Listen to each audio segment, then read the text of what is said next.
Зохиолч Саярхын пүрэв сүрэн. Дөрвөд гүнжийн домог. Өгүүллэг.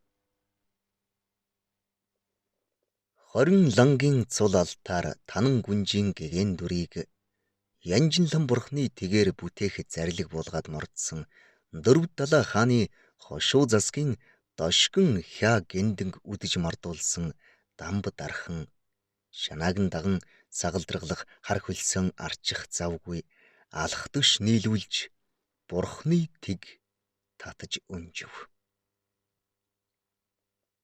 Танан гүнж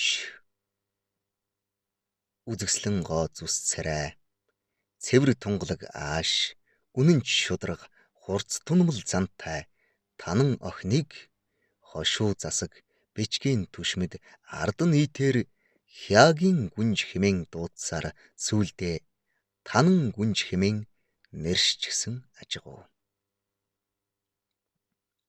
Бодол яруусах тусам цэл залуухан танан гүнжийн гэгээн тунгалаг царай сэтгэлд ургаж гинэн томоогүй айлаар тормолзон харах алаг нүд нь өөдөөс нь ширтээд байх шиг санагдана. Ойрд Монголын дөрвдүүд хизээнээсээ саагуур ааш шалмаг аран шингаар буцалсан халуун цустайг андахгүй мэдэх зөрүү дамб бэлтээрийн амин хайртай сэвгэр танан гүнжид сэтгэл алдарч явсан билээ. 10 баядын бухноолдон болох сургаар дөрвөд хошууных гартаан бүлтээ харчууд эрг хүний чансаа сорих хуучин цагийн заншил ёсоор атгах барьцгүй бөөрөнхий тэвэр дүүрэн долоон чулуутай ноцолдож эр биеэ хагсрааж хурдж уулсан уяачид аргамаг хүлгээн сойж унтах нойроо хасаж явсан цаг. Ааг чадал нь алд биендээ багтаж ядсан догшин хя гиндэн амин үр 16 настай алаг нүдэн танан гүнжээ дагуулan давхисаар зөрүү дамбинд морилоход уяан дээр тосч очсон ядууэр хормой дэвсэн угтва. Эцгийн дэргэд гэрвшингүй цамцаах жаалбусгүй гин томоогүй айл зөрүү дамбад этгээд сонин санагдсангүй. Омог бардам эцгийнх нь ааш аран шинг гадарлах тул зээрийн янзах шиг эрх гүнжийг эгцлэн харах зориг дутаж баян эрийн үгийг чагнан чимээ аниргүй хүлээж байлаа. Боолчи буцах харахгүй жилийсэн талийгач эцгийнхээ тавьсан өрийн төлөөсийг барагдуулж 10 хоногт багтаан заадал залгаасгүй эмээлийн мод урлаж өг. Би чиний эцгээр өөрийн хатандаа эмэг вөг цохиулахаар ацэг хөлс тохирч хурдан борлог азаргынхаа гал үр байдсангүй авчирч өгсөн билээ гэхэд бэлтээрийн нохоотч явааг гадарлаж байвч харц боолын зангаар үг дуугүй толгой дохиж байлаа. Буурал эцэг нь догшин хяад амлсан давхар хажтай алтан бэлзэг шүрэн шигтгээтэй гоёмсог эмгийг өөрөө хүргэж өгөхөөр явхдаа аав нь хүүдээ хур баяны хурдч уулсан адуунаас хөөхөн байдс аваад ирэх. Тэгээд хүүгээ унаатай болгоно гэж ярьж байж билээ. Гэвч бач их баян өөнтгч үгээр мохоогоод буцаасан аж. Энэ түүхийг гадарлах танан гүнж эцгийнхээ өмнөөс санаа зовж уран гарт дамбын зүг сэмсэмхэн харц шидээд байгааг залуу дархан зөн совингоор анзаарч аавынх нь нүд харивлан нууцхан харав.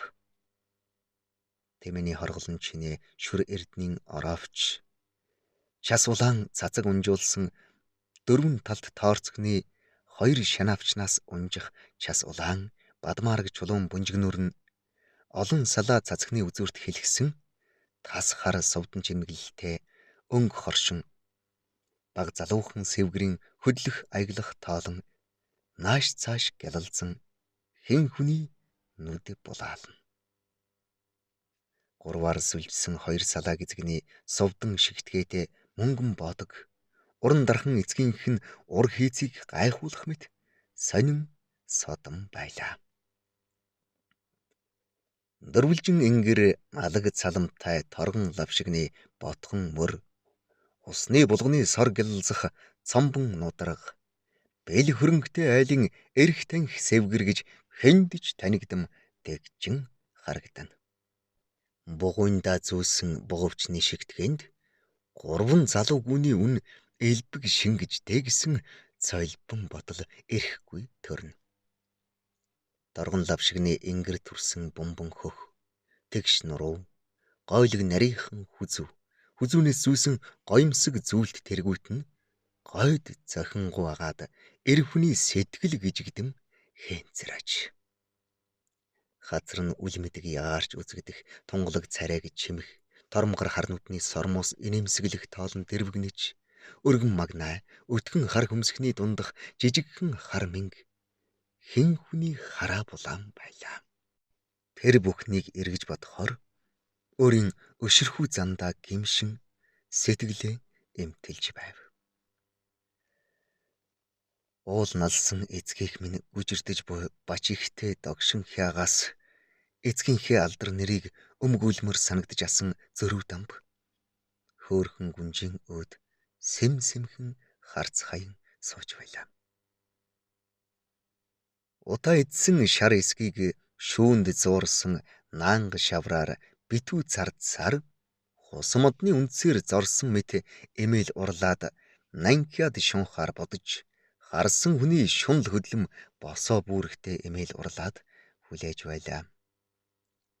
Давхар ясан хяртай гоёмсог эмээл дэм битүү угалцтай ширэн гөлм цалин мөнгөн баавар жижүү хээтэй ган дөрөө тааруулаад наадамд мордсон догшин хя гиндэн жороо хээр морины нуруунд ташуулдсхийн ган хуулж явхад 10 баядын наадамд түүнээс ганган хүн пайсангүй.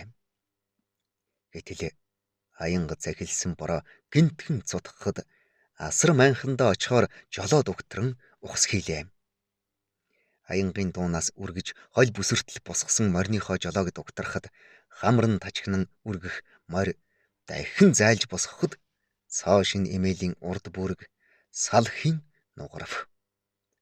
Гайхаж цочсондоо дөрөөжийн хойш суутал хойд бүрэг навтасхийн арагш нугарав.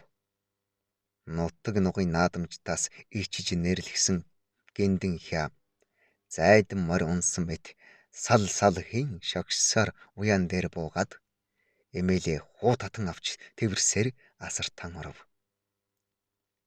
Борооны усанд дэвтсэн эсги эмээлийн бүрэг тэнхүү нугарсан байв. Эзнэрээ оролцсон эргүү хогийн хонгоны махан захтан жаатай хэмээн уурсан хэлгэнсэн эцэг өөдөө аргадан харсан танан гүнж аав та гимгүү хүнийг гүжирдсэн увайгүй зангийнхаа үрийг амссан байна. Хүний нүур халуун болохоор би очиод уулзаад ирье гэхэд үг дуугарч чадсангүй. Тэр өдрөөс хойш танан гүнж сэтгэлд хүнийхээ барааг алсуур харж явсаар уулзсан учирч нүур хагарсан билээ. Эцгийнхээ шунаг сэтгэлийн төлөөсөнд анхны хайранд дэлгсэн танан гүнж хайртай хүндээ очихоор үдэш бүр давхиж бүр цайхад харж ирдгийг ижийн гадарлавч эцгээс нь нуудаг байлаа. Хайртай сэвгэр нь хаашаа давхиад байгааг битүү сураг тавин мэдсэн гиндэн хя унаж дассан унган мордыг нь оторт хөөж явуулваа. Эрх дураараа сэвгэрээ зэргэлдээ хошууны нас ахимаг тайжид богтолж өгөхөөр яарч байгааг мэдсэн танан гүнж айл сахалтын үе тэнгийн хархүүд үн учраа хэлж эмнэг шахуу морь бариулаад хайртай хүндээ сүүлчийн удаа очичоод ирье гэж хэлээд хайх бараагүй алга болсон аж. Тэгтэл цулбуурaan чирсэн хангал адуундаа нийлсэн байхыг олоод үдшийн бүрийд зам буруулан давхиж яваад ааш занг нь мэдэхгүй догшин мориноос унаж амиан гээжээ, хэмээн таамаг тавихаас өөр арга олдсонгүй.